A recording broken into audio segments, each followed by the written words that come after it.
Brewski. Welcome to the Tunnel of Basketball and Hockey Podcast. I am your host, Adam Hess, and with me, as always, he was arrested shirtless after running past security. It's Mike Regan. Mike, how are you doing today?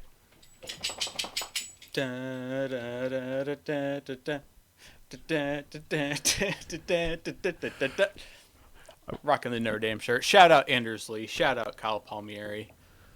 Anders Lee went to Notre Dame? He sure goddamn did. That's why he's a captain. I didn't know Notre Dame was that old of a college. Like one of the oldest colleges in the I'm aware. I didn't realize they were old enough to be there when Anders Lee was in college. Yeah. They were there in 1950 when Anders Lee was a senior. You're right.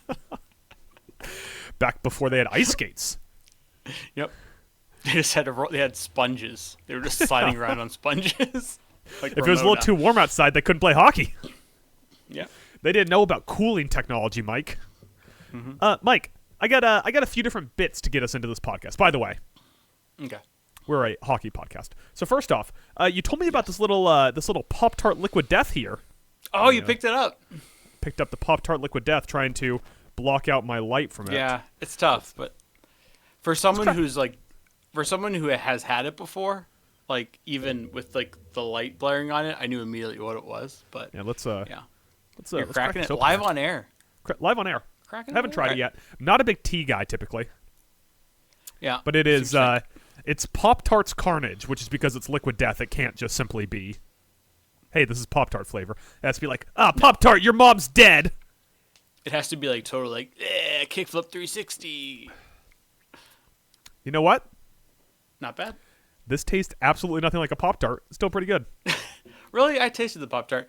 Adam, now you mentioned it, I'll go ahead and I'll do my little reveal here. I have a little Liquid Death as well. They're not a sponsor, but they should be. I'm going simple. I'm going simple for this podcast. I got the Liquid Death still drinking water, that mountain water. That's how I go. As a bit, once we finish this podcast here, I'm just gonna fucking email Liquid Death. See if we'll reenact on air. All they have to do is just like send us a 6-pack. Be like, hey, we have like tens of followers. Listen, like, every week Spotify yells at me and says that a podcast of our size should have more followers, which once again just raises the question: what the fuck are you people doing? They're listening to this on Spotify. They don't follow us. Every week, are you just searching out our podcast and hoping it pops up? Follow it. Ring the bell. Follow the fucking podcast. Don't ring the bell, but follow the podcast. Stop. Oh, okay. That is so incredibly be like, we need more followers, but don't get the notifications. Don't get the notification. The notifications suck. Mike. All right. We are a hockey podcast, and sometimes I feel like we can come into these podcasts a little cold. It's not usually a problem, but sometimes it takes us a little bit to get warmed up. So I want to do a little. Adam, we are cold right now because I'm drinking a delicious ice cold Liquid Death, still drinking mountain water. So good. I'm drinking that and so good, so cold, so great. You gotta love it. Murder's and I have thirst, my Liquid Death, Pop-Tart. with 43 milligrams of natural caffeine. My Liquid Death tea Pop-Tarts. We've assassinated the president. Is the name of the drink. I will tag on to that and say when it comes to Liquid Death, whenever any of the ones where it's like tea, I'm like, I just kind of want the water ones. I don't really. I did not want the tea one, but I saw it pop up at the store and I went, I gotta crack this one open. Because I told you about it. Yeah, but can you tell me what is the deal with agave? Well, when you read it, it looks like it's pronounced agave, but it is in fact pronounced agave. Okay. That's the deal with it. Is it just that it's like a sweetener that's like a somewhat healthier artificial sweetener? Because when I went to the store, I got a pack of just like the Liquid Death, normal like mountain water, still drinking water, not carbonated, and I got a pack of the Killer Cola, which I'm a big fan of. But like on the case for the Killer Cola, it says like with agave, and I'm like, all right, is that a big thing? I mean, it's a big thing in the sense of it's what people are into right now, but agave is just a succulent plant. Okay. So I think it's either just it's just like when you break it open, it's like the sap from the inside of it. But like stevia is also just from a plant. It's just like sweet shit from plants is just lower calorie than sugarcane. Gotcha. So it's more like healthy than like what is it called? Aspartame or whatever. I don't know. It's less calories than sugar, and you don't know. You're the health guy. I come to you for questions. How dare you? Well, you're not gonna take my advice because my advice is gonna be stop eating meat. So, yeah, pinko. So should we talk about hockey or? Yeah, I guess. All right. So, Mike, like I said, sometimes we can come into these podcasts a little cold, and you know, all over the place. Today's definitely not that, but I just wanted to introduce this as a way to kind of warm us up at the start. Now, for devotees of the Talent Alone podcast feed, they'll know that for our basketball podcast, we play a little game called Prospect Wordle. We're not going to be doing that for the hockey podcast because Mike, name 2 hockey prospects. Gavin McKenna. Uh-huh. And Yaroslav Jurkmadov. Uh-huh. I believe that is another flavor of the iced tea from the Liquid Death. You know, I made that up, but you're going to be so shocked in like the 5th round at the NHL draft. When the Utah Mammoth take Yaroslav Jurkmadov. Yeah. So we're not playing Prospect Wordle for the NHL. And also, I feel like Prospect Wordle is an end of the show game. I want to play the beginning of the show game, Mike. Yeah. This is a little game that I have concocted called Can We Move Him? Welcome to Can We Move Him? A game show we play as part of the Basky podcast. Mike, the one thing we know about the NHL is that if any player's name begins with a consonant and it ends in a vowel, that guy has a no-move clause. As such, yep. I have selected 2 players this week that you will be guessing what Can I point something out real quick? Uh-huh. There are players whose names start in a vowel, so... Yes, I'm aware, but they don't have a move clause. That's the important thing to know. That's true. Jake Ottinger, very movable. Yep.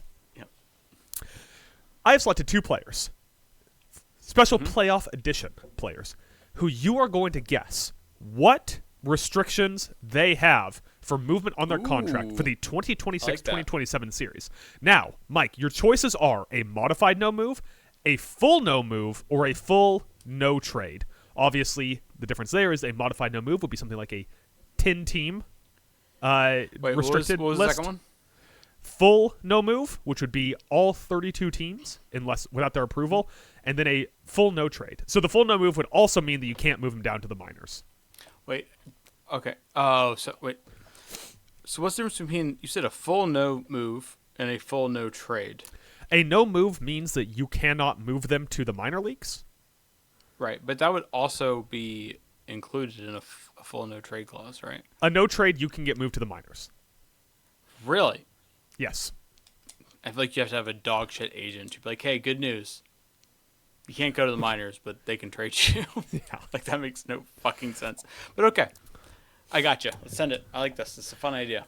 So the other thing is, you will only get 1 guess per player. However, I am going to provide you with 3 cheats that you can use any 2 of at any point. So you can use 2 of them for 1 player. You can use 1 of them for each player, or you can use none of them. Your cheats you have available to you. How many players are we doing? Only 2. Only 2 players. Okay. Your cheats you have available: the years left on their contract, their AAV, or I can eliminate one of the options between a modified no move, a full no move, or a full no trade. Those are your 3 cheats. Who Wants to Be a Millionaire style. That one's very Who Wants to Be a Millionaire. Initially, I was going to eliminate 2 of them, but that would just, that would give you the answer. So do I have to do this in like a Middle Eastern accent, like a Slumdog style? Is that what we're doing? So to you, the movie Slumdog Millionaire, notably featuring an Indian protagonist, is Middle Eastern? India is that not Middle East? Is that considered just East? It's India. It's a subcontinent. It's its own place. Right. No, I'm talking about geographically on the map. I mean, it's below Asia. It's like south of China. I'm just going to apologize on behalf of my co-host Adam for being so ignorant. But anyway.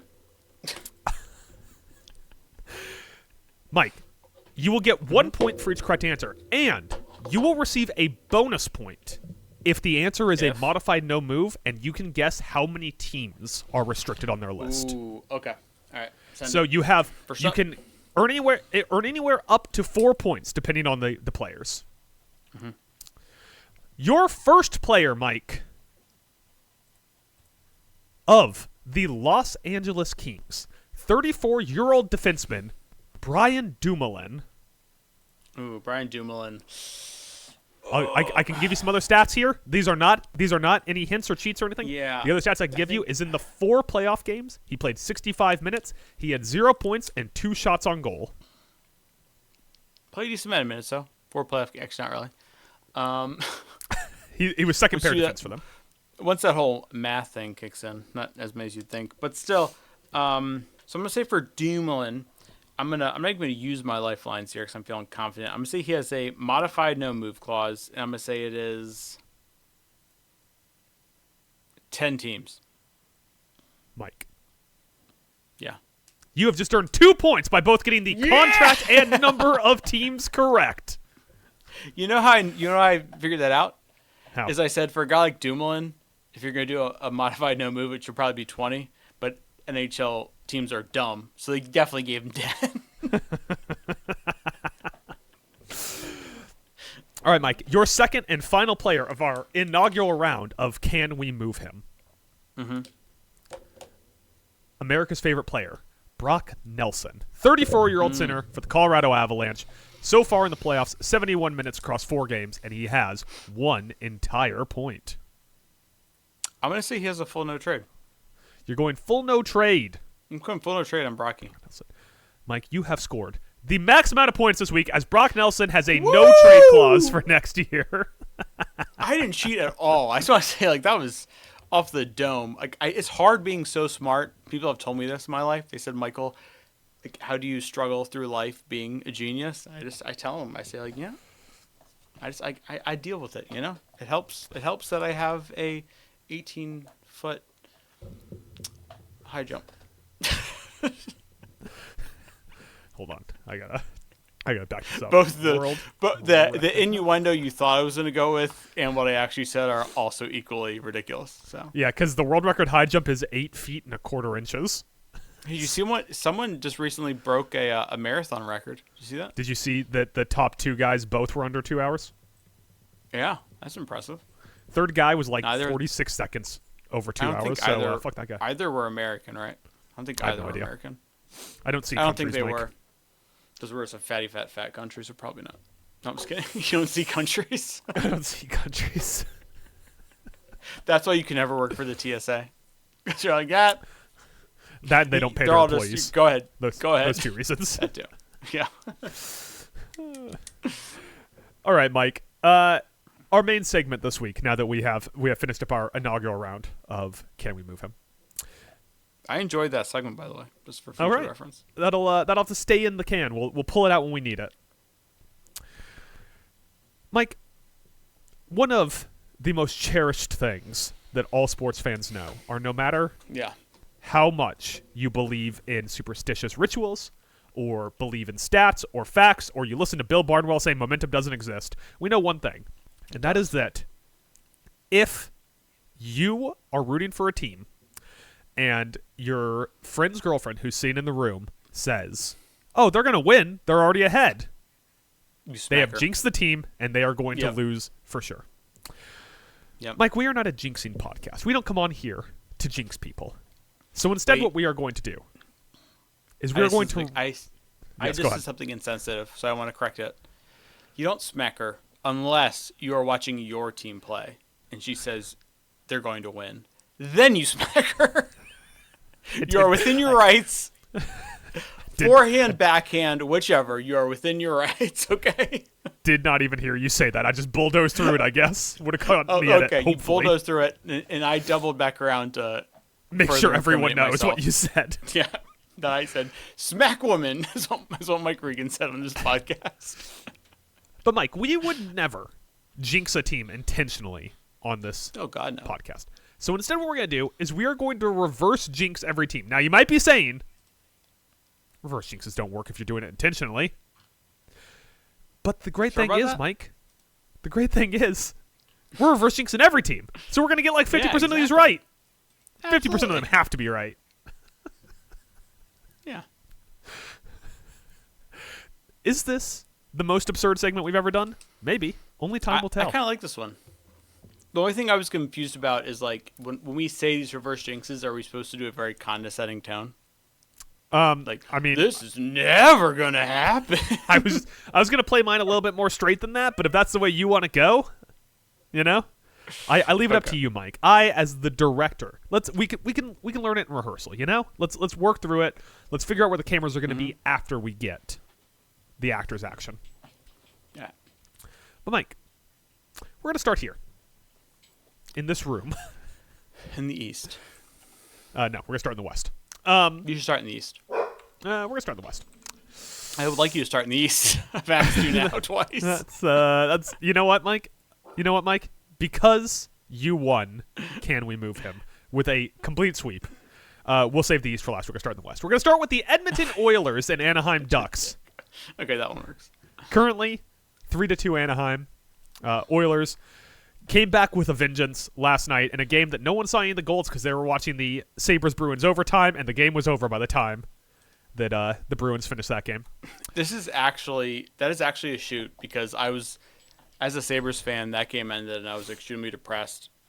Not as much depressed as just like angry, wanting to burn down whatever like landmarks Boston has. I wanted to throw tea in the streets or something. I don't know what they're known for. They're kind of useless. Harvard. I was going to burn down Harvard. There you go. That. And so I flip over to Edmonton, Anaheim, and at the time Edmonton was up. It was either 3-0 or 3-1, and I was like, well, I can't fucking have anything I want tonight. Just forget it. Yeah, I was done watching hockey. I had the quad box up. And in the intermission between the third and overtime for Buffalo, Boston, they decided to switch the broadcast fully over to Anaheim, Edmonton. And I realized it about 2 minutes into overtime that they were not going to go back to the overtime. So I had to quickly scramble to just flip over to that. So I had Buffalo, Boston full screened. And then once that game ended, I went back to the quad box and it was 4-1. And I was like, well, I'm not staying up to watch this shit. Right? Just forget it. You would stay up if it was 1-1. Like if it was, I'd stay up. If it was 2-2, if it was 3-3, if it was 4-4, if it was 5-5, if it was 6-6 in the first when I switched over, I would have stayed up. I feel like if it was flipped and it was like Edmonton was down 3-0, you'd be like, oh my god, is this really about to happen? I gotta watch this. I gotta watch this. Because it also would have closed out the series. I gotta watch Connor McDavid call his agent from the bench to tell him to start fielding trade offers. Chris Knobloch goes to talk to him and just pushes him over the boards. Yes. Get out of here. They get Mike, too many men on the ice penalty. It's just Chris Knobloch who can't stand up. Yeah. Mike, we're going to start with Edmonton. Okay. Here's the thing, Mike. McDavid's cooked. It's not happening this series. He's not coming back. He's injured. He's taking rest days. He was questionable for Game 5 in 116 minutes in the playoffs so far, which is more than Brian Dumoulin and Brock Nelson have played combined. I don't think that's true, but in 116 minutes, he has 1 goal and 2 primary assists and only 2 points at 5-on-5. Both came last game, by the way. Yeah. So, I mean, McDavid's cooked. It's done. You're not getting a good McDavid for this playoff run. If you somehow manage to come back 3-1 against Anaheim and make it to the second round, you're just going to get slaughtered by whoever comes out of the Vegas Mammoth bracket because McDavid's bad now. He's hurt. He's got his eyes on Toronto. It's just done, man. Is that like the saddest part of the Oilers, is that you just said even if you win this series, you're going to get slaughtered potentially by the Mammoth? They say that is so upsetting. They say that it doesn't end with a bang, but with a whimper, and it feels like McDavid's time in Edmonton ending because the Utah Mammoth, because Clayton Keller eliminates them, because Connor Ingram can't stop a fucking goal. I feel like that would be the correct way for that to go out. They should change that saying to it doesn't end with a bang. It 100% of the time always ends with a whimper. Because that's where it says. But yeah, you know what? We're reverse jinxing Edmonton, right? So right now, oh, that's cute. That's real cute. What is this? Connor Ingram, 1 game over a 90% save percentage. You feeling good because the last game he finally got his shit together? We're supposed to be happy with that. That's not gonna happen. And also, McDavid finally had 2 points. We're 5 games into the series, and we're supposed to take a victory lap and throw out fucking confetti because McDavid had 2 primary assists. What are we doing here, people? You're cooked. He's out of town. He's upset he got those assists. When he got those assists and they scored, he was like, I'm so upset. I want us to lose. I want to get the hell out of here with the best optics possible. And the best optics were we lose to Anaheim in 5, right? People can't get mad then. Lose to Anaheim in 6? People still won't get mad, but that's not the point. You can lose in 7 on home ice. You're done. Oh my god, that would somehow be even worse than losing in 5. You know what's crazy? Our entire arc as a company, Talent Alone Industries, Talent Alone Megacorp, which if we ever register, we should consider naming ourselves Talent Alone Megacorp. I think that'd be a lot of fun. I like that. Sounds badass. We as a company, our entire arc has just been complaining about the Oilers goaltending. Mm-hmm. It's not done. We're not giving up because Connor Ingram had 1 good game. 2 nights? Tomorrow night, whenever they play their next game, he's going to give up like 6 goals on 24 shots. Yeah. Like, I'm not buying into 1 decent game of Connor Ingram. Sorry. Call me a hater. But a lot of times the haters are right. We definitely don't have enough time to keep harping on this because we have a bad habit of, it's the Mulaney thing where we do a big-ass B and then run out of time at the end of the show to do any of the other talking. So, yeah. I definitely don't have time to keep going, but I also just shout-outs Vasily Podkolzin, who is definitely not keeping up this point-a-game pace at 5-on-5. Mm-hmm. Not happening. The Anaheim Ducks, Mike, the team playing across can I go first? The fighting Connor McDavids. Yeah, go ahead. Lucas Dostal. This dude also hasn't had a game above like a 90% save percentage. He got yanked last game after letting in 3 goals on 9 shots. You think this dude's going to get you 1 more win? Huh, Anaheim? Huh? Here's Emilio Estevez? You think this is going to happen? Here's the other thing with this is like the reason Anaheim's going to lose this series is because it's not like Dostal's getting cooked by McDavid and Draisaitl. He's getting cooked by fucking Kasperi Kapanen and Vasily Podkolzin. That's even worse. It's not pretty. And it's even worse that in an elimination game, he comes out and, like I said, gets shelled 3 goals on his first 9 shots, and they got to pull him. That's so bad that right now in their day 2, I haven't looked at the exact schedule if they play tomorrow or the day after or whatever. Well, I should probably pull this up, right? Because we're going to keep saying whenever these people play. If they have the 1 day or 2 days off. Point is, I mean, there's severe talks going on among the coach and everybody of, is Dostal going to be the guy? Or are we going Ville Husso? They play tomorrow night, 9 p.m. Central, 10 p.m. Eastern, because they hate you. That's why they play at 10 p.m. because they hate you. Also, while we're harping on Anaheim real quick here, you're not going to get the whistle. Stop trying to get the whistle. So far, through 5 games, you have 18 minutes of on the man advantage, which is 2 more minutes than the Kings. The Kings were eliminated like a week ago. So when you're out there, you get slashed. I keep wanting to say Lane Hudson, the other one, Jackson Lacombe. You get slashed. Stop playing to the refs. It's not happening. You're not getting the whistle. You're not going on the power play. Just stop. It's the playoffs, dude. Play gets more physical. It gets more tight. The refs shove their whistle up their ass. I mean, if you want an example, look at overtime last night in the Buffalo Bruins game, where they're just like, oh, blatant interference, blatant dude holding a guy. We're not gonna call that though. That you gotta let the boys play, as they say. So yeah, you can never bank on just getting the call. This isn't the NBA. NBA, you can bank on getting the call. In a real man sport like hockey, you can't bank on that. You can't bank on that. You should stop talking shit about the NBA, because if Buffalo gets eliminated, you really have to pivot hard to being a big Knicks guy.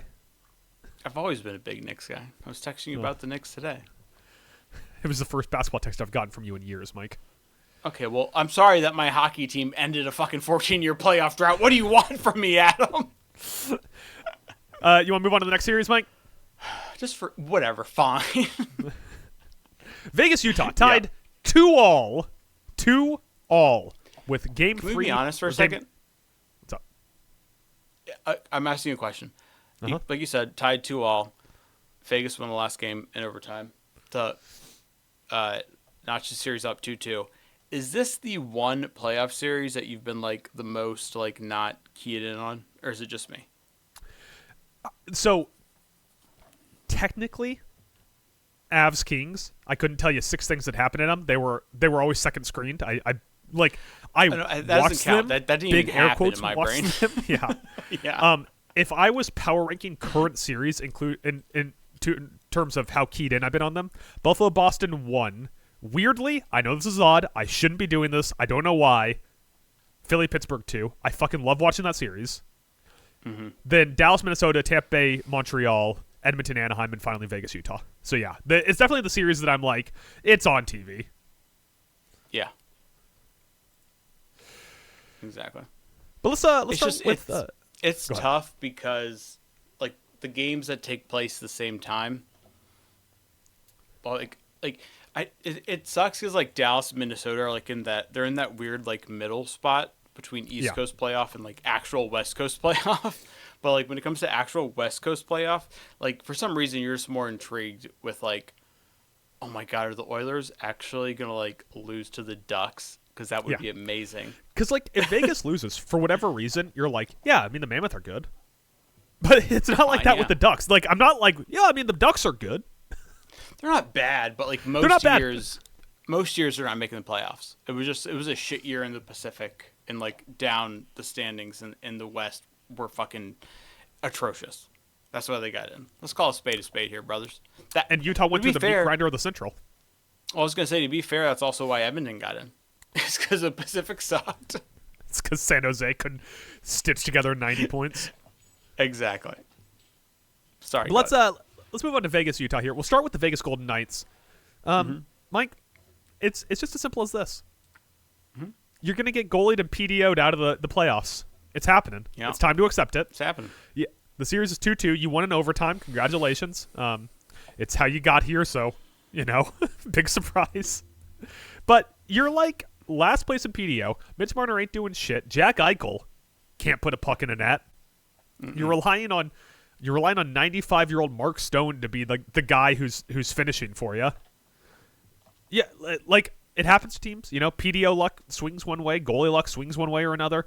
You decided to go with Carter Hart, and guess what? He's not mentally in for the game.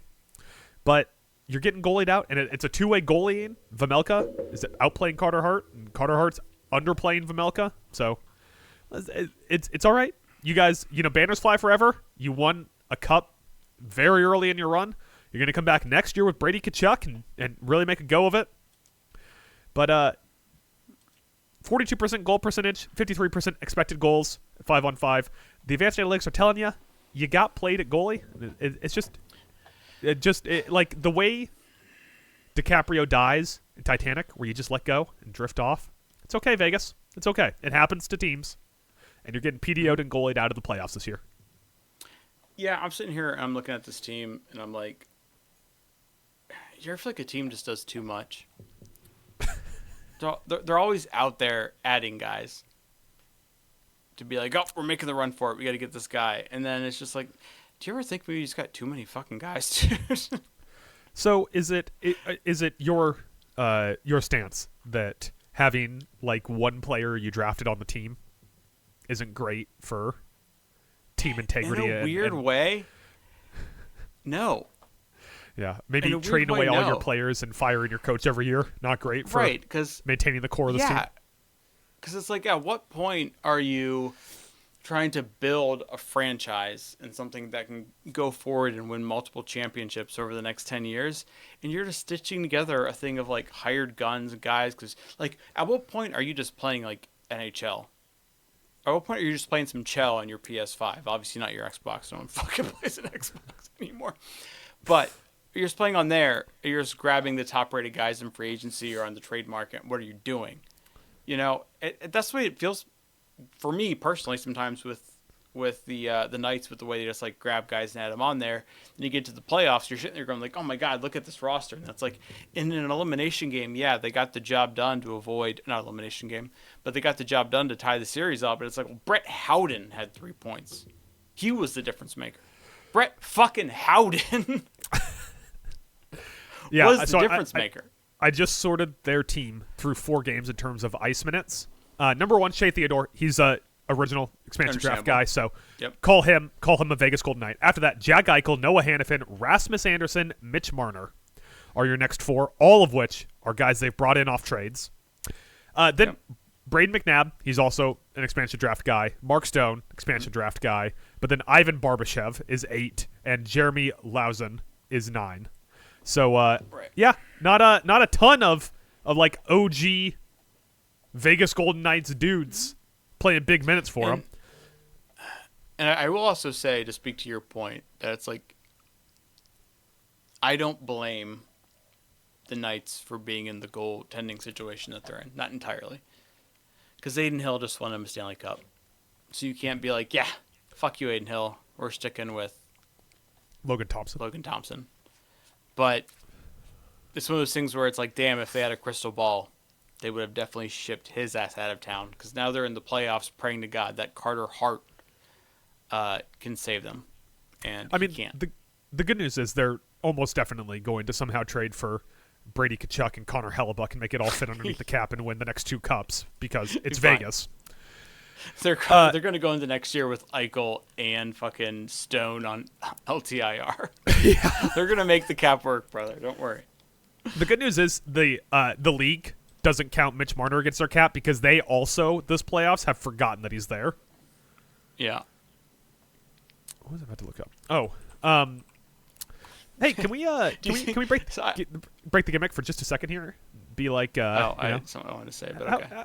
How good is Mark Stone? You know, I gotta play some fucking hockey. Mark Stone's so good. Mark Stone is Mr. 200-foot fucking hockey. Like, fuck, look at that boy backjack. Look at him get that takeaway. It's good we have one of those in the playoffs since Nick Suzuki disappeared. Yeah, like Mark Stone is a dude. The other thing I was going to say was, I feel like since they're not watching playoff hockey because their team is in it, everybody in Toronto right now is just hate watching the Knights. I just hate watching them. Every time Marner does anything, like if he's on the bench and he sneezes, they're like, look, see, I told you, piece of shit, fucking bomb. Getting everyone sick. Doesn't know how to play team on hockey. The bench. Who sneezes on the bench? He probably can't even carry his own bags. Shouldn't be playing hockey if you can't carry your own bag. Mike. Exactly. Flipping to the other side of this particular matchup, the Mammoth of Utah, the future Stanley Cup champion, Utah Mammoth. Listen, it's the other side of the Vegas argument here. You guys are fast as fuck. It's a lot of fun to watch. Dylan Gunther, Clayton Keller, and what's his face, whose name I'm blanking on because I didn't write it down, because I always want to call him fucking Leo Carlson, but it's not Leo Carlson, it's the other guy. Gonna give me an assist on this one here, Mike? No, I was gonna let you just hang out there. Appreciate it. Logan Cooley. Okay. In my defense, I was thinking like, wait, who's he talking about? Not Leo Carlson. And I was like, I don't know any other Carlson that is on Utah. So you come out, you're like, Logan Cooley sounds the exact same. Am I right? Same initials, LC. It's LC. Okay. But let's, it's time to face the facts. You're getting lucky. And I promise I'm not gonna use that for other teams, because that's a very easy thing to say. But you're currently, Mike, how many teams make the playoffs? 16. 16 teams. 2 of them have already been eliminated. The LA Kings and the Ottawa Senators. R.I.P. Anze Kopitar. Of the remaining teams, the Mammoth are 13th in expected goals. 13th. They are above 2 teams that have already been eliminated, and the sad sack Edmonton Oilers. And wait, yet, the Oilers are that bad in expected goals? The Oilers are worse in expected goals than the Ottawa Senators. That franchise shouldn't even be around at this point. I hate them so much. They almost left before they got Gretzky. Should have just let him go. They probably should have fucking let him go. But that means, like, come on. You're playing against a bad goaltender, against a team that hasn't found their defensive footing because Mitch Marner's trash. And you're just fast, and they're slow, and that's going to come back down to earth. It's just classic PDO shit, where you're playing, you're getting on the puck on your side. Nick Schmaltz is passing over to Mikhail Sergachev, who takes a clapper from the blue line, and somehow it ping-pongs around and goes in, and hey, there you go. You've won a couple games, but that doesn't last forever. The PDO comes back down to earth. The other team's goaltending goes back above earth. and you lose some games. And boy, you can't afford to lose even one at this point if you want to stay alive in these playoffs, Mammoth. Yeah, I mean, like the PDO thing brings out true. I mean, like first game, Carter Vujmelka, whatever you pronounce Carl that. Carl. 3 goals on 30 shots, 90% save percentage. Next game, that was a loss, but next game they get the win. It's a 90.5. It bumps up. It's a .938 in the following game. He stops 32 of 30. He's feeling himself. Less than 5 goals, has an 8.61 the next game. Not great. Dam's broken. The Vujmelka dam has broken. The Vujmelka dam has broken, and it's all going in now, brother. I tell you what, though, if you're Utah, if I can say this as someone who's not a Utah fan, right? I can say, hey, be happy. Second year after moving to the Mormon state, you're in the playoffs, and you put up a fight against the Knights. That's great. Obviously, if I was a Mammoth fan, who have only existed for 2 years now, but still, if I was a Mammoth fan, I would say screw you, because whenever your team gets in the playoffs, you want the ship. And if you don't, if you're sitting there in the first round going like, oh, I don't care if we win or lose, it's just nice that we got here, then you should probably not watch sports because you're a dork. Because that's not how it works. So I get that. But still, it's a good step for the Mammoth. At the end of the day, you don't got the guns, kid. Welcome to the fucking show. Welcome to the fucking show. Yeah, I don't know if I can top that. You just buried Vujmelka, one of my favorite goalies in the league, and I think that's Curtis Verzuchka on him. Yeah. Mike, you ready to move on to the next series? Let's send it. So we got toughest one. What's up? Toughest one. Dallas, Minnesota. Minnesota. Minnesota currently leading 3-2 over Dallas after a win last night. With Can I ask you a question? Sick team there. What's up? So after that first game was 6-1. Did you think this series would be as close as it has been from that point out? I figured it had to be at some point, but right? Like I didn't think the Stars were just going to get fucking dog walked. Right, but did you also think we're heading towards just 4-1, 4-1, 4-1, like they just trade blowouts? That's exactly what I thought was going to happen. Is I thought it was going to be 6-1, 4-1, 3-0. Like it was just no game was ever going to be close. And then now we've got back-to-back overtime. We've had 2 games that were decided by 2 goals, both of which featured an empty netter. Can I say this right now? I was talking to my dad the other day, who was a fantastic hockey player in his day, I will say. Fantastic. And we're talking hockey and stuff, and then he was like, oh, and he mentioned something in the West, and this is this series is at that. And I was like, yeah. I was like, oh, and Minnesota and Dallas are now at 2-2. This is before the last game. And I said to him, I was like, and that's a really good series. You need to watch that series. Yeah, that the series has been a lot of fun. Sometimes I think that I'm not super emotionally invested in this one because it does feel like these guys are just in a slobber knocker for who's going to get executed by the Avalanche. No, You're being so negative. Whichever one of these teams go to the Avalanche, they're going minimum 6. You know what it kind of feels like to me? What? It kind of feels like in the second round of the NBA playoffs this year, we're going to get either Spurs against Denver Nuggets without Aaron Gordon, or Spurs against the Minnesota Timberwolves without Anthony Edwards and Dante DiVincenzo. So they're in this drag-out series for the final 2 games here, and it just feels like, oh man, who could deliver the decisive blow to then go lose in 5 games to a healthy Victor Wembanyama team? Yeah. But let's start here with the Minnesota Wild. Speaking of Minnesota, your bottom lines just aren't going to do it for you. And that's going to be a problem. And Dallas is just going to be deeper and going to win the series. Because Kirill Kaprizov has been awesome. Matt Boldy has been awesome. Quinn Hughes has been very good. Very, very, very good. Just Matt Boldy and Kirill Kaprizov have been, like, fucking stellar. So I can't give him the awesome tag. Brock Faber, also very good. Joel Eriksson-Ek, one of the best 200-foot players in the game for these playoffs. That's what he does. And then Zuccarello, who's had a crazy 2 games outside of his injuries. And Ryan Hartman, another guy who's just really kind of broken out and played exceptionally well.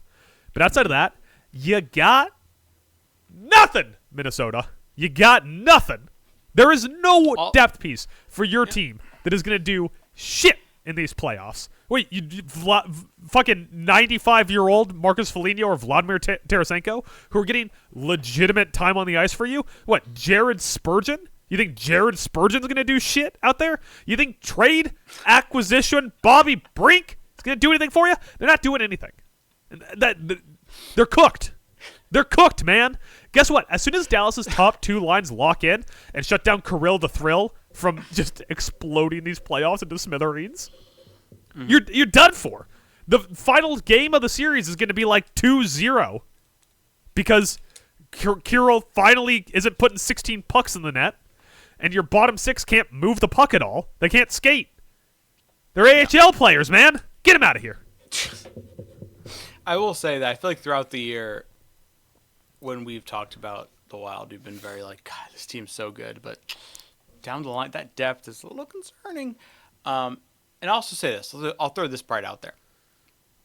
That first game, Esmonds, you came out, you shellacked them goddamn Stars. You know? On home ice, too. 6-1, embarrassing. Since then, the big money guy, Mikko Rantanen, 6 points in 4 games. Yeah. He may have gotten hot. And that might be a concern. Because he's a big dude who's a fucking playmaker as well. Here's the crazy thing with Mikko Rantanen, too. Like, traditionally, a goal scorer, 1 goal. Just 1 goal in the series. Tossing out those apples. Yeah. That man's got an apple tree in his backyard. He's pulling them down and just tossing them out for his boys out there.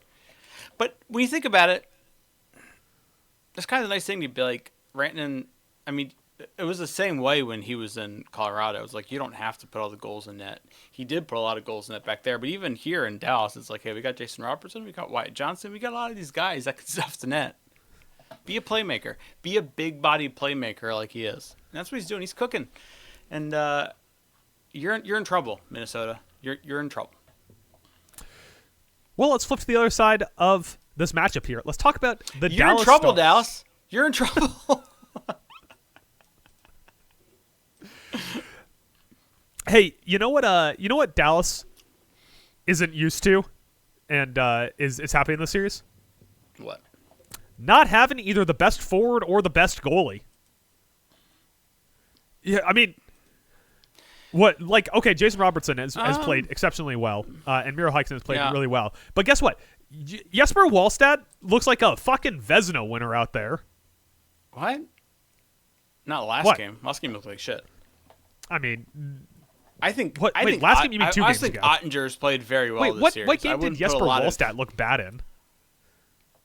Last game? He looked fine last game. Like he wasn't like the best goalie on earth, but he played better than Ottinger. Didn't look great. I think Ottinger has looked more consistent. I'm throwing it out there. I mean, obviously that first game was smoking crack. I probably am. I do that from time to time. Oh wait, I think I'm thinking of the wrong game. Wait, am I thinking of the wrong game? No. I think you're thinking of the wrong goalie. I know. I don't think Jesper Wallstrom was great in the last game. I think he's had some flubs throughout this series. Jake Ottinger wasn't good last game either, but I mean, I still I think if you're telling me going into the series, not going into it, but in this series right now, we're going into the next game as a potential elimination game. I'd rather have Ottinger than Wallstedt. Yeah, you're wrong. You're just straight up wrong there, buddy. You just go ahead and doubt the otter. He's going to build a dam all over your house. Couldn't even build a damn on-ramp to get onto the Olympic ice. Oh, wow, low blow. Low blow, brother. Low blow. Listen, and not only are you getting out goalied here, but you can't stop Kirill the Thrill. You can't stop. This is supposed to be a team so chock full of defensemen that they're spilling out their nose. There's so many defensemen there, they're starting to fall into Houston. They're starting to fall into Fort Worth. They're clogging up all the streets in Texas. Can I push back on that? You can't stop Quinn Hughes. You can't stop Kirill Kaprizov. You can't even stop fucking Matt Zuccarello. Can I push back and say that I think Dallas is the team that we constantly say has such a great defensive lineup, and then when you if we're all being honest with each other, it's they got three solid defensemen. What do you mean? We'll just lie to ourselves and say they have this amazing defensive lineup, but it's but they really don't. You hate the Dallas defensemen so much, which is so surprising. Did or did they not trade for Tyler Myers, Adam? Yeah, they traded for Tyler Myers. Okay, if you're trading for Tyler Myers, you got fucking defensive problems, brother. That's just the fact about it. Don't sit here and tell me our defense is so good we traded for Tyler Myers. Why? Because Ilya Lyubushkin's a plug. It doesn't even matter. He's a plug. That's what you traded for with your great defensive depth. Come on, let's be honest with each other. It's a joke. And also, you know what else works against the Dallas Stars here? What? You're the Carolina Hurricanes of the West, brother. Every year you kill it in the regular season. Oh, yeah. Oh, my God. Look at this roster. Jason Robertson, Miro Heiskanen, the Wyatt Johnsonins, and the Asa Lindells. They're so good. And then what do? They don't make the Cup final. So the pressure isn't on the Wild right here. The pressure is all on the Stars. Damn. Laying it out. It's a make-or-break series for the Stars time. I'm saying make or break. I'm just saying you guys are literally the Hurricanes of the West, and that every year we can watch you through 82 games and have all this hype about you, and then you can go into the playoffs and sit on your balls. Because Brett Hall's foot was in the crease. Can I ask you a question here that I personally, as a person, am not comfortable asking? I don't feel good about this, but it's a question that has to be asked. Yeah. It's a little too much Jamie Benn, right? It's a little too much Jamie Benn. We're playing a little too much Jamie Benn. I had no idea where you were going with that. I'm just, we all love Jamie Benn. Doesn't have a cup. We want to get him one. He's replaced Joe Pavelski, who I saw someone at the supermarket the other day wearing a Joe Pavelski jersey. Dude, elite Pavelski, shout out. But, it's a little much on the Jamie Benn, all right? I'm just maybe give those minutes to someone else. That should be a YouTube short because that really popped me. It's a bit much. It's a little bit too much Jamie Benn. You're probably not wrong. He's 36, so maybe a little bit too much Jamie Benn. He's 36, and he had 14 minutes of ice time in their last game. He played almost their entire first power play. You're playing a real playoff team here. You didn't end up against the Anaheim Ducks. Maybe maybe hand Jamie Benn the clipboard and let him player coach a little bit. If the Olympics have taught us anything, it is that hockey people are he's got experience. Got to go with this guy. And they were right. Experience, brother. Because Nate McKinnon, no experience, couldn't hit an empty net. Yeah, that's true. All right, Mike, let's flip over to the Eastern Conference here. The Eastern. I like that idea. Let's shit talk a guy whose team is sitting at home waiting for the next round to start. Fucking bored. He's gonna hear this podcast and kill our Liquid Death sponsorship. Fucking dick. Let's go to the East and start with the Battle of Pennsylvania. Start with the pounding in the Poconos. Yeah. Start with the Savage and the Schuylkill. Oh, I like that one. We have to trademark that. Trademark Liquid Death 2026. Savage and the Schuylkill. Savage and the Schuylkill. That's when they're going to sell Schuylkill water. Mm-hmm. Pittsburgh, Philadelphia. Philadelphia erupts to a 3-1 lead over the dead on arrival Pittsburgh Penguins. 3-0 lead against the dead on arrival Pittsburgh Penguins. They had their brooms out. They were ready for it. Now the Penguins have stormed back to make it 3-2, heading into a game tonight, the sandwich game as we like to call it in these parts, which is the game that tips off 30 minutes after the first game. So you're only watching it during the breaks in Montreal, Tampa Bay. Mm-hmm. Exactly. But Mike, let's start with the Pittsburgh Penguins here. And where else can we start besides, man, your team's old and your goaltending's bad. It's not going to hold up. Like, I'm sorry. Like, I have one note written down here, Adam, is you're old. Yeah, like let's just talk ice time here. Mike, in the so far in this series through 5 games, 102 minutes for Sidney Crosby, 102 minutes for Brian Rust, 87 minutes for Evgeny Malkin.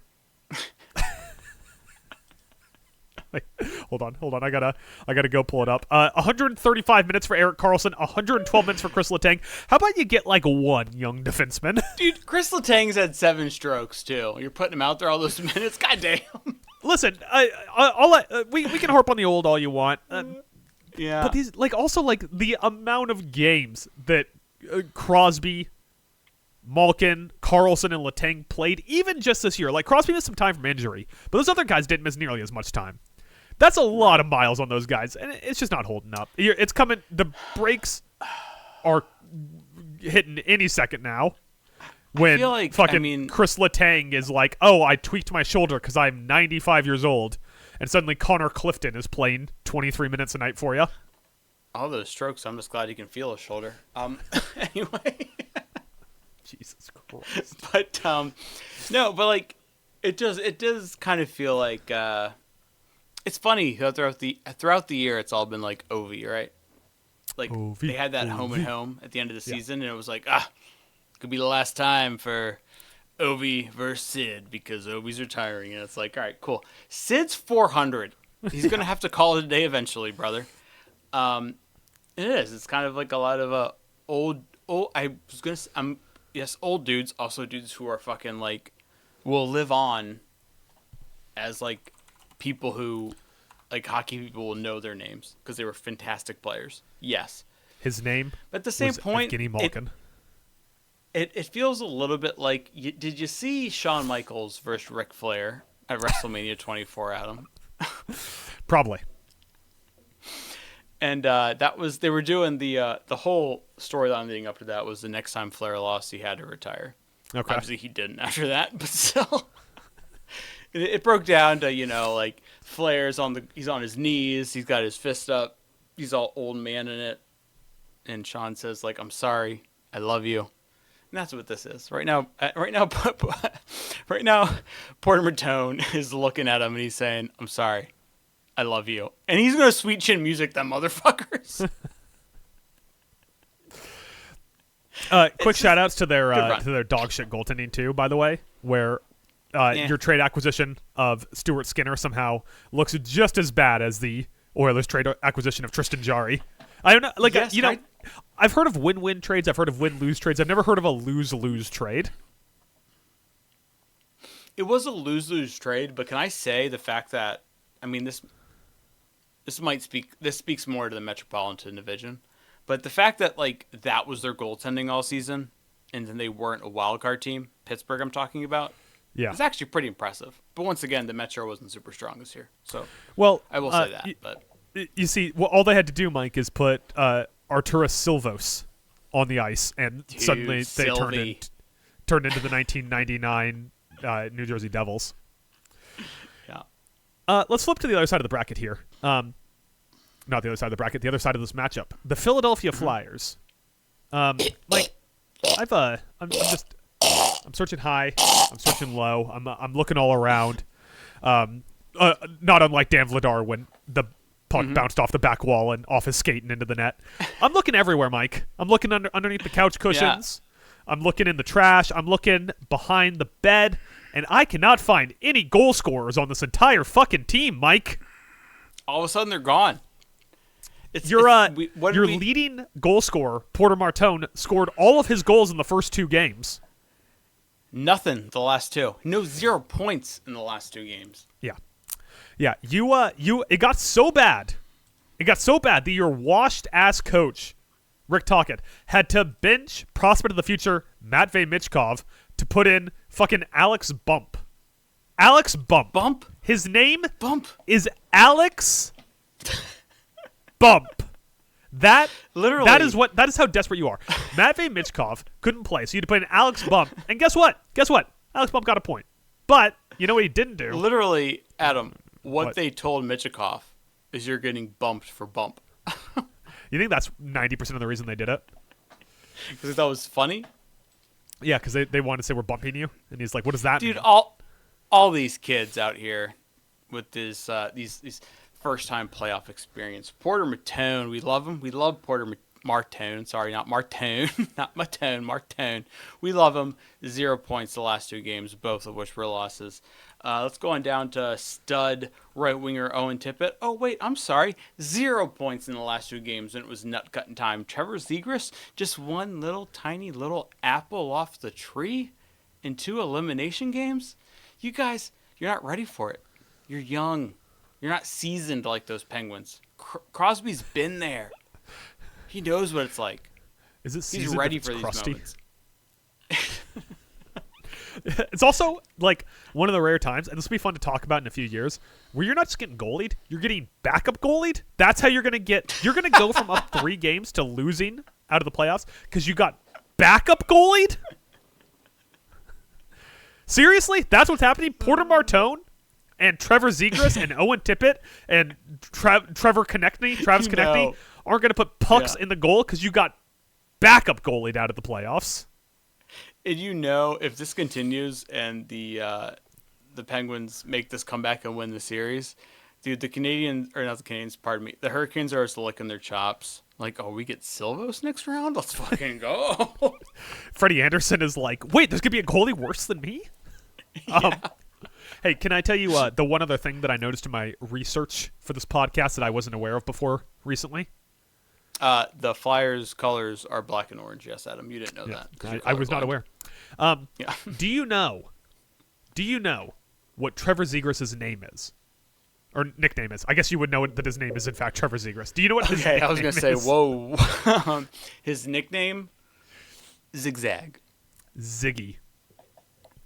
Oh, Ziggy plays. There you go. Do you think he knows who David Bowie is? Probably not. He's too busy doing fucking Michigan's over the back of the goals and getting fucking stick shoved into his chiclets for being a little show off. Yeah, who popped his nose that one time? It was some rabble rouser. It was Shorzy. No, that was who did it. He told him it was coming too. He said, "Your boy." He told him. He fucking told Couturier. He was like, "Your boy does that again. He's got a problem." You listen. Oh, Mike, let's move on to the next series here. Fine. The Tampa Bay Lightning against the Montreal Canadiens. Oh, them Tampa Bay Lightning. Tied at 2, Game 5 tonight in Tampa Bay. Tips off at 7 p.m. Eastern. Mm-hmm. Mike, why don't you tell me why Tampa Bay is going to lose this one? Dude. Someone else has to score a goal. Someone. Brandon Hagel has 6 goals in the series. How would anyone else need to score one? Brandon Hagel scoring all of them for both teams. Brandon Hagel has scored 6 goals in this series. And that's very good. We can all agree that's very good through 4 games. The rest of the team has scored 5. And I get it. Cooch is cooching. He's out there. He's getting the apples off the tree. He's getting the assists. Jake Gunsel getting the assists. I don't care. That's great. Someone else, anybody, if it's John Cooper putting skates on, someone else has to get a goal, because it's not even like Dobes is. I have to say it like that. Dobes you always is do. Playing a good series. He's been like so meh all series. Yet the only guy on your team, on this veteran Tampa Bay Lightning team, oh, they're vets. They know how to do it. Look at these guys. Oh my God. The only one man has figured him out, and that's Brandon Hagel. And God forbid, someone cheap shots Brandon Hagel like he has cheap shotted people throughout the entire last season, and he gets hurt. Then what are you gonna do? What do you do? Yeah, I like Hagel is the offense. We'll all fondly remember the one J.J. Moser goal that we're gonna get in these playoffs. It was fun. But it was great. But Brandon Hagel is the offense. But Mike, that's not why Tampa Bay is going to lose this. Mike, they're going to lose this because, to put it mildly, their power play is all they have going for them. Got it? That's it, Mike. You read that stat out there, and if you just eliminate Brandon Hagel's 4 5-on-5 goals, they have 2 other 5-on-5 goals in the series. 2 other 5-on-5 goals. The aforementioned J.J. Moser masterpiece, and then 1 from the Cooch. Outside of that, all of their goals are coming on the power play. They are entirely reliant on being a man up to do anything against fucking Jacob Dubes, against the Dubemeister. Dubes, dude. One for the Cooch is an amazing sentence. But go ahead. 1 for the Cooch. Love that. If you guys aren't going to be able to make shit work on the power play, then just like, if you see a ref's hand go up, start slashing. Make it a 4-on-4 because it's not working for you. It's not. Like Montreal, just like, don't be stupid. Don't let them go on the PP. Let them go a man up, and you'll be fine because they can't score any other way. Nope. They're getting Suzuked, as we say. They're getting dubsed. Can I say about this series that it is infinitely entertaining to watch these two teams play just because of the style of hockey, and yet every time I watch it and Cole Caulfield's on the ice, I'm like, fuck, that guy's small. Like, I just can't get over it, man. Like, it'll be they're oftentimes they're matching the Hagel line against like the top line on Montreal, which has obviously been working out great for them. But it's just like you'll see like Hagel out there and Moser out there, and then Cole Caulfield's out there, and I'm like, why is Tyrion Lannister on skates out on the ice right now? What's he doing out there? Why is Cyrano de Bergerac on ice skates? I don't care. I have Mike, all the time of day for Gold Caulfield.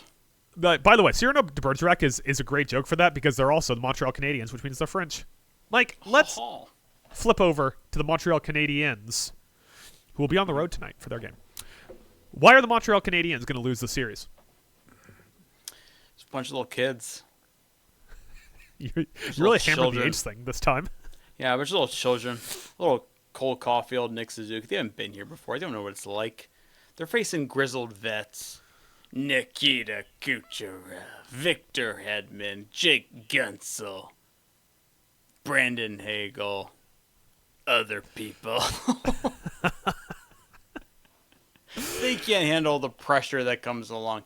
I tell you what, I don't believe in that stupid thing where like you'll see teams in the offseason who flame out in the playoffs with like younger teams, and they'll make acquisitions for like older guys. They're like, yeah, they got to learn how to win. That's like the dumbest thing. You have to learn how to win. I will say there's a mental aspect to being in the playoffs before and being in a situation to close out a series. I think that's a shoot thing. And these little teeny tiny brains, their frontal lobes aren't developed. They're so small, their frontal lobes. They're so small. Those tiny frontal lobes. Seen. They can handle it, and they gotta be on their P's and Q's. They gotta have their shit ready to go. Why? Because as we said, the Dobes has not been great. The funny thing is, I feel like throughout this series, when you look at it, like the scoring hasn't been crazy, but like also the goaltending hasn't been great. It just hasn't been a super high shots on goal per game. You know? No, I like that's all gimmicks aside. Part of what makes this game or this series so watchable is like no one's ever in the wrong spot here. Yeah. Like I'm sure there's been a few jailbreak goals here or there. None immediately popped to my mind. Or like like kind of like the not to poke a fresh wound, but kind of like the Pasternak goal last night, where it's just like a turnover leads to a goal the other way. But it just feels like every goal is coming from like grinding it out in the offensive zone. It's just teams that know where to be. Yeah. But like an example I'm talking about, I'm doing this partly tongue-in-cheek, but like, Juraj Slafkovsky. Hattie in the first playoff game? You know how many points he's had since then? Not goals, points in general. Yeah, 0. No playoff. As many as me. Yeah. I've tied Juraj Slafkovsky in goals in his last 3 playoff games. In points, I'm sorry. In points, I've tied him. You've also tied him in goals. I do. Where'd you go, buddy? And actually, I've had a better plus-minus because I've never been on the ice. Yeah, you know what? You kind of stumbled into my reasoning here. Montreal's going to lose the series, and it's because all of their players who were hot in the regular season got cold. Yeah, they were. Like, that's such. I don't mean to cut you off, but that's like a weird like sports superstition thing. Is like coming down to that last like quarter of the season, and you're like, oh my god, like all these dudes are running hot, and you start to think like, oh fuck, how long can they go hot though? I don't want them to like stop being hot come playoff time. Yeah, like in the regular season, Cole Caulfield was like at points they talked about him being like a potential Rocket Richard guy.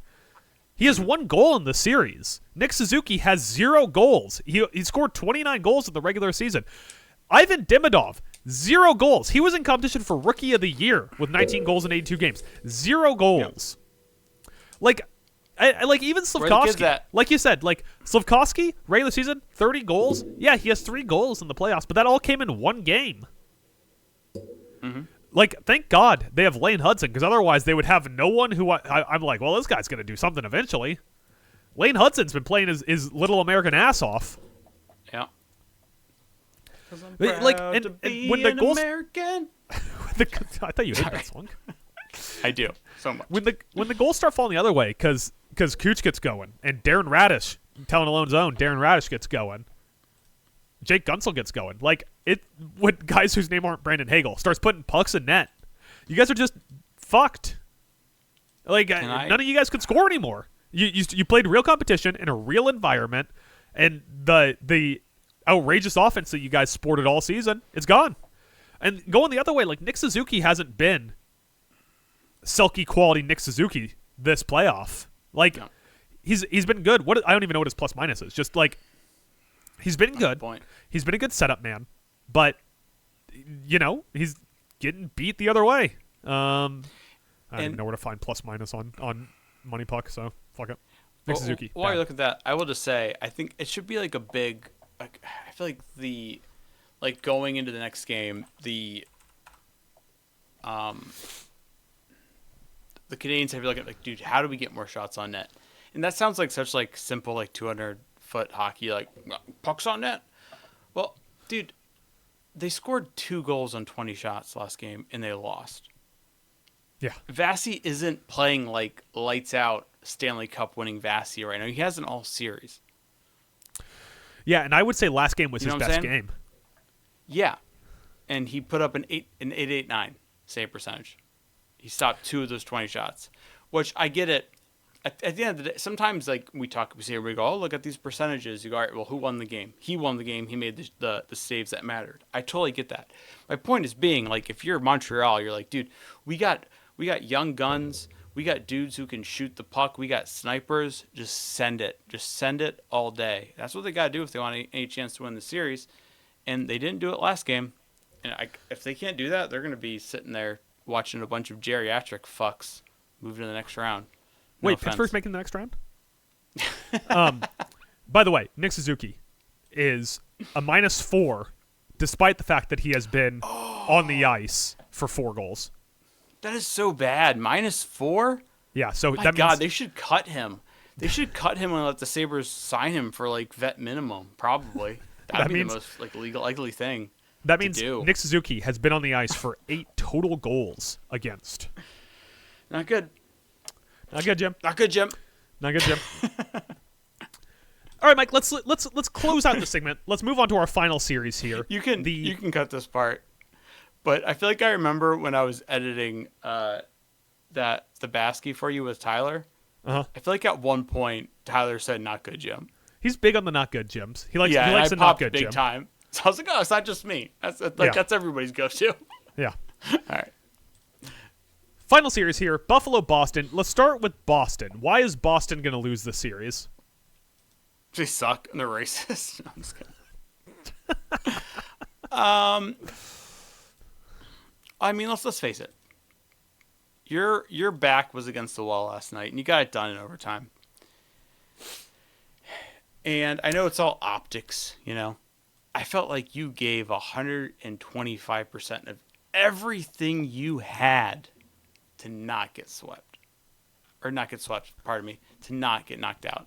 Like, that goal in overtime, it was our one mistake. Like, the rest of overtime before that, we were in control. We were taking it at them. It felt good. And then one bad turnover, Pasta Cherry picks us up ice and gets the goal. And it was one of those goals where, like, after it happened, I was like, that looked offsides. And it goes offsides. It wasn't. Because literally Pasta, he's a great hockey player, so he knows where he's at on the ice, and he had just, like, the tip of his blade on that blue line.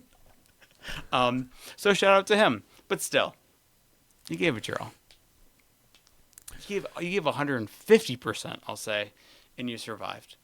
Yeah. The classic line is, you can't fake desperation. That's why teams win often with their back against the wall, because no matter how good your team is, unless you're the berth is Carolina versus Ottawa, Boston's going to come out, and you simply cannot muster as much energy as they're going to have, because you do not feel the anxiety and fear that they are feeling coming out. Right. And it took everything they had to win because of a Ryan McLeod turnover. That's what it took for you to win one game to stay alive. And down 3-1, they came, like, to keep that up for 3 games is tough. Yeah. And so, like, that kind of, I left that game feeling, it felt more like Boston survived and less like, oh, they came out and punched Buffalo in the teeth and won that one, which I expected, because, you know, really it's elimination game, playoff hockey. Shit's going to get tight. It's going to get physical. Even more so with the way Boston plays hockey, you knew that's what it was going to be.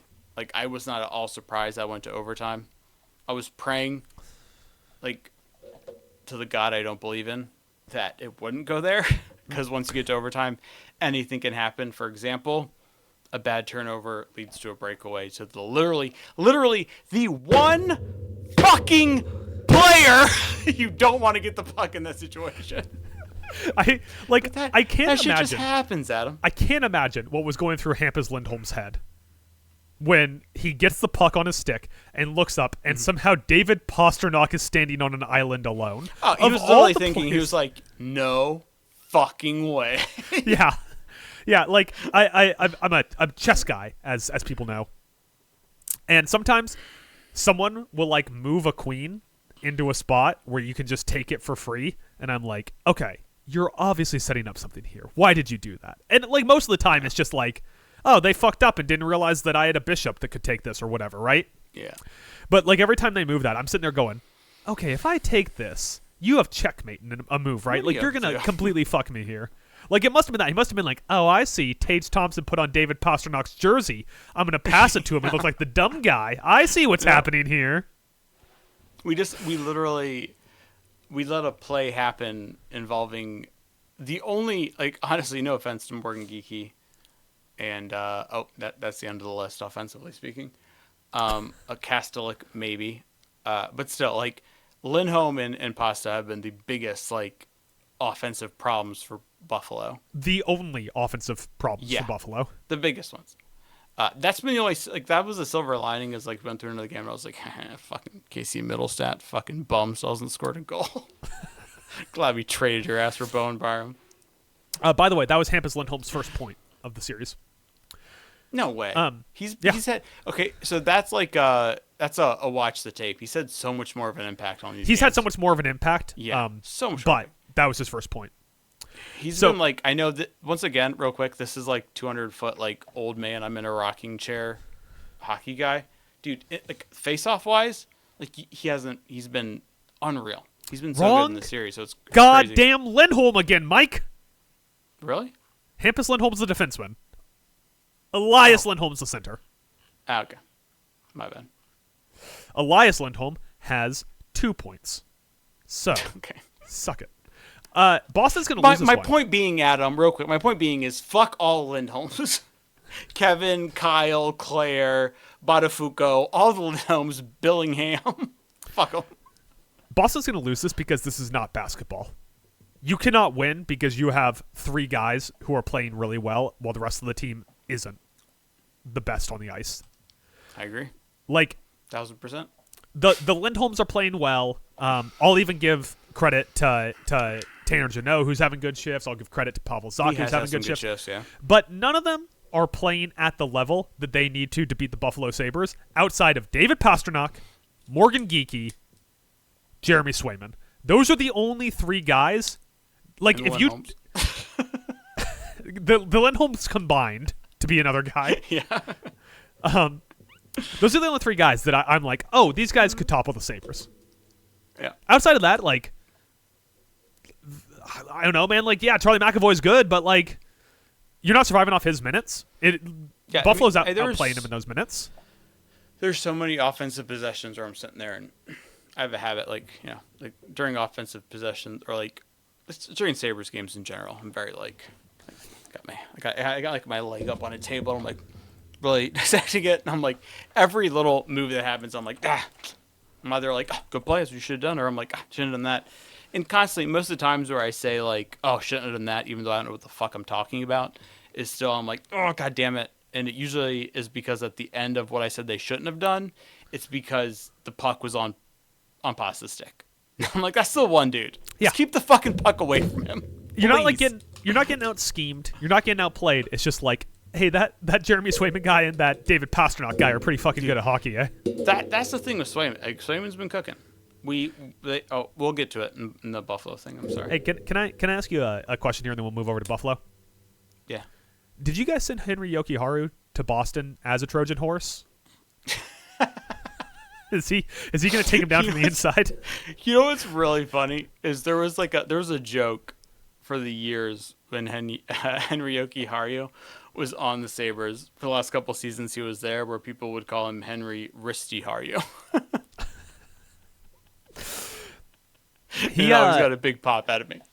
Last night in that game, he had a shot He's at one point. Terrible. He had a shot at one point that, like, I think it ended up getting counted as a shot on goal, but he just like the puck touched his stick for a second, and he just flung it at net, and it had no chance. And I was like, oh, Henry Yokiharu's on the Bruins still, eh? Dude, if you he's wanted not playing to, the NHL. If we took a moment every podcast, like as we go through the playoffs, to be like, oh, former Sabre, what does Michael think of him? It would be quite the entertaining ride. Sabres corner. All right, Mike, we gotta flip over. Let's talk about the Buffalo Sabres here. Let's talk about your Buffalo Sabres. Why are they not going to win? Why are they not going to win? That's ridiculous. Because they're going to win. No, I'm just kidding. For the sake of the segment, even though they're 1,000% going to win, I will say it just comes down to, hey, Lundy, make the smart roster moves. We go to Boston, so like going into that series, Noah Austin was healthy, but for some reason, Lindy Ruff was like, everything's been cooking, so we don't want to change it. That's like the dumbest thing that some hockey coaches do. Like, everything's gelling. We don't want to mess with it. Everything's going good. Well, here's the thing, is that before, keep in mind, the playoffs started in April. And so before Noah Austin got hurt at the end of March, the team was still playing really fucking good with him in the lineup. But still, he didn't want to mess with the flow. So eventually Josh Norris gets hurt. We played like dog shit in game 2. We put Austin in. Austin made, like, unless you're an idiot and don't know what you're looking at when you watch hockey, made a total impact once he came in for 2 games. Actually had our power play looking like semi-competent. And that was good. Now he's hurt. And per Lindy Ruff's words, it doesn't look good. So your biggest thing with Buffalo is wondering if Lindy and the powers that be, Seth Appert and all them boys, aren't going to make the right decisions with the lineup, which would be to make a call. Call 1-800 King Consta. We got to call him up, Adam. You got to put the music in here for me on the podcast. I'm definitely not doing that. It's going on YouTube. We'll get flagged immediately. So long. Good night. We got to call up Consta Hellenius, because what we can't do is they can't bring in a dude. They can't fill this lineup with guys who are just fucking plugs. We need some, like, okay, Mike, the biggest thing with Austin coming. Mike, we cannot talk about depth pieces on Buffalo for 40 minutes. I do need to clarify one thing with you real quick. First off, please tell me that was a GIF and not a video with audio that you played. No, it was a GIF. I knew I didn't want to, like, destroy your ears. All I'm saying is, like, if you're the Bruins, because we're supposed to be talking about how the Sabres are going to fuck this up, it's that the Sabres aren't going to do that. They're not going to call up Hellenius, and instead of calling up a guy who's going to help drive the offense to have offensive impact, they're just going to go with what they got. We're going to have to watch fucking Kozak and jerk off out there to make it for the guy. Sure, we'll throw Norris back in there on the third line. He's been playing at like 50% all season. It has looked like shit. Congratulations, Ottawa. I guess you won that trade. Debatable, but still. Meanwhile, they have a third line here with Logan Stanley, who was like, oh, he's so big. He's 6'100". Yeah. You know what else he is? He's the height of a tree, and he's about as good on the ice as a fucking tree. He's fucking useless. Outside of being fucking tall, Adam. Listen, give NFL me Kesselring if he's healthy. Give me Metza. Give me fucking something. Anyway, the point being is that if the Sabres lose the series, it's because of poor roster management. Back to you, Adam. They're going to lose the series because the Bruins have figured out Rasmus Dahlin. Fuck you. They figured out how to stop him. Sorry, my bad. I forgot the gimmick, and I got defensive. Go ahead. Rasmus Dahlin he has just been absolutely shut down against Boston. So they're going to lose because of that. They're also going to lose because at some point... last game. Yeah, congratulations on your 1 goal. They're also going to get shut down because the next game UPL plays, once again, they're going to lose. UPL's been getting cooked in the playoffs. Yeah, well, that's why we went to Lion, and he's been putting people in the Lion's den, so... Did lose last night, though. Did lose with Lion. He played a great game. Once UPL has to play another game, he's just going to get shelled. But, Mike, that's all the games. We've covered all the games. We told you why every team's going to lose. And they're not reverse jinxes, because if we said they're reverse jinxes, then they wouldn't work. So, Mike, we're going to do another segment we did. Hold on. What? We're an hour and a half into the podcast. I'm saying we talked about all the teams. Yeah. So if they were all reverse jinxes, then who's going to win? No one. Okay, they're all going to tie 6-6. Make sure I got that right. I was like, wait a minute.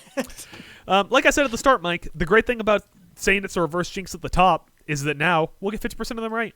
We'll look like geniuses, and I'll make short clips out of all the ones that we got right. And people will think we're very smart, and Liquid Death will sponsor us until Nate McKinnon shuts it down because we keep making jokes about how he missed an open net. Oh. But Mike, last podcast, we did a little segment called Pre-Reactions, or Pre-Actions, as I titled it.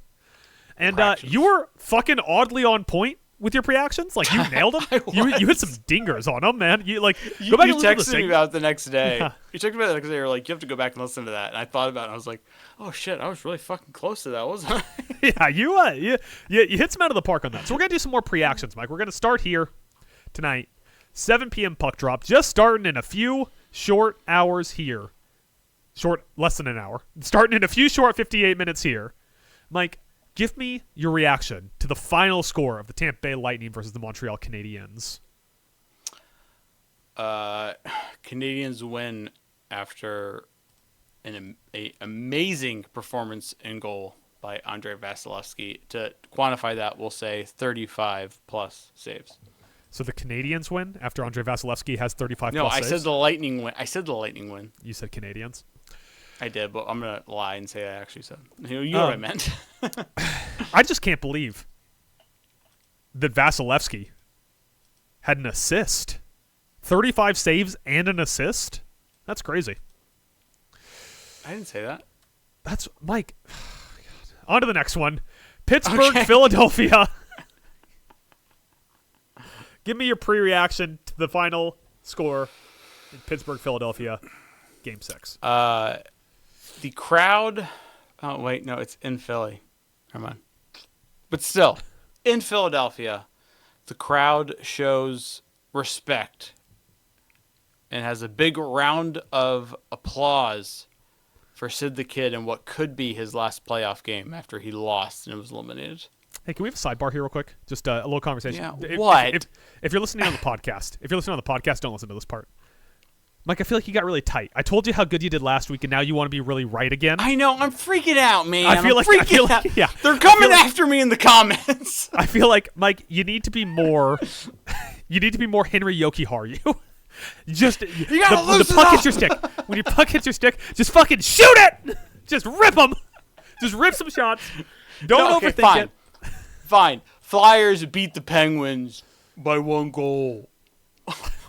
See, last week you were like, it was crazy that McDavid had a hat trick, and now you're like, the Philadelphia Flyers beat the Pittsburgh Penguins by 1 goal. I was adding theatrics, saying that everybody cries tears of soy in Philadelphia because they can respect what Crosby meant to the game, even though he just got eliminated. I just appreciate the Travis Konechny, Gordie Howe hat trick that happened in this game. I think that was cool, you know? An apple, a Tilly, and a fight. Wait, I said apple, Tilly, and a fight. An apple, a goal. If that happens, we're going to Vegas. You're going to be my Rain Man. We're going to end up the blackjack tables. Speaking of Vegas, Mike, our final game, puck drop, 10 p.m. tonight. Utah is at Vegas for Game 5. What is your pre-action for the results of this game? My pre-action for the results of this game is... God damn, that game was boring, but the Knights won it 1-0. You really got stiff in this one, Mike. You got to go back and listen to the last one. You know, you gotta loosen up. no Conn Smythe. Adam, real quick, we don't have time. I'm still doing my goddamn reaction. You hold your horses. Okay. I'm sorry. You know, Mikhail Sergachev had that dirty hit on Mitch Marner, knocking him out of the playoffs, but they got it back when Mark Stone had a hat trick in the third. So, ooh, little column A, little column B, you know? Probably the first hat trick of Mark Stone's fucking career. Mike, we got to close it out here. Quick Conn Smythe watch, as viewers at home will know. I, Adam Hess of TalentAlone.com, love me some awards right up until the regular season ends and they don't announce them yet, and then I don't really give a fuck.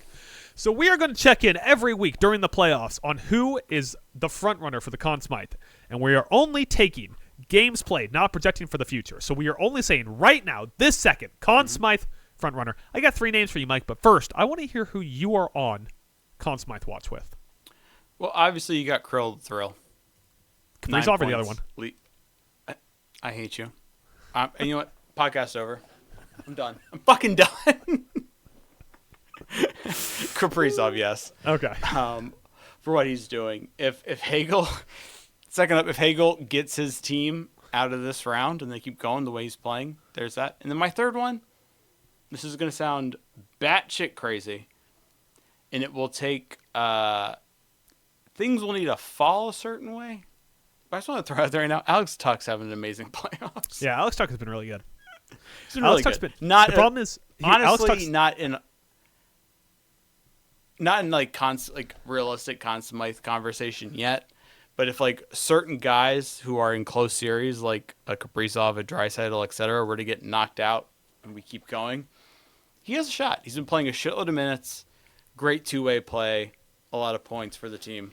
So, crazy. I don't think he's going to get there because I don't think that he'll be like the points guy long run. Right. But like if it was like people who knew ball were voting, Alex Tuch's been having a great playoffs.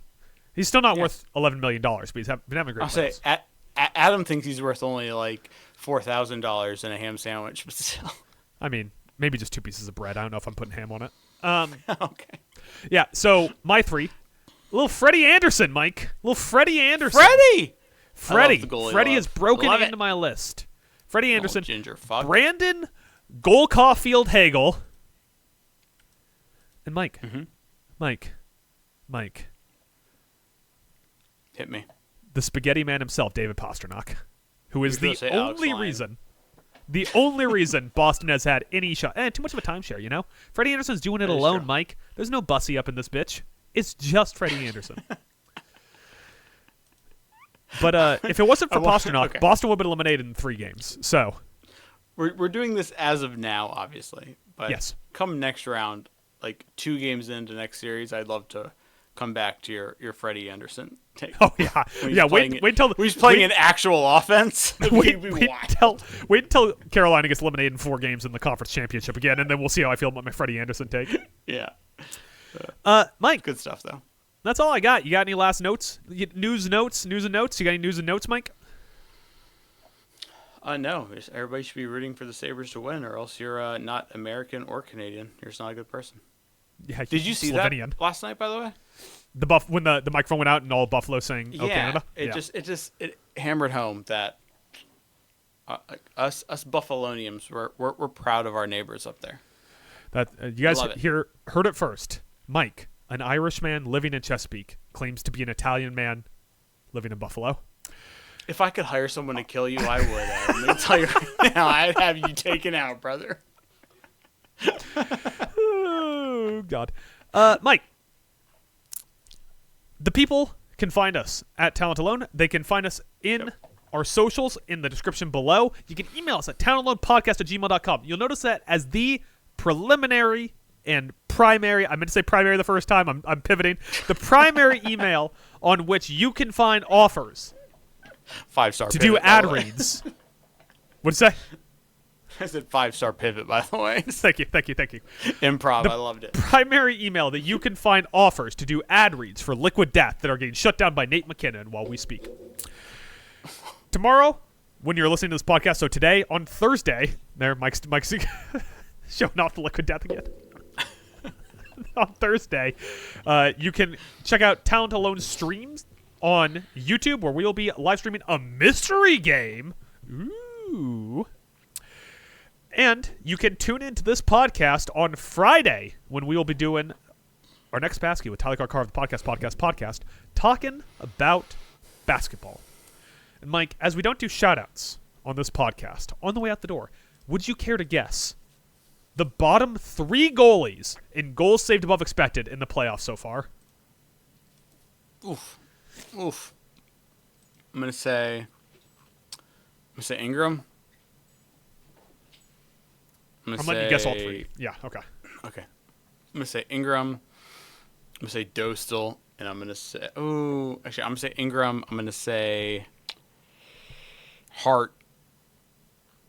I keep going to the West. I'm gonna say Dostal too. What do you got? Dostal is correct. Carter Hart is 4th. He is just outside the list. You missed Eastern Conference stand-in for a box, Stuart Skinner. And, of course, the 3rd worst goalie of the playoffs so far, Ukko-Pekka Luukkonen. He only played 2 games. Get off his ass, Adam. Get the fuck out of here. I'm done with you. Let's get out of here.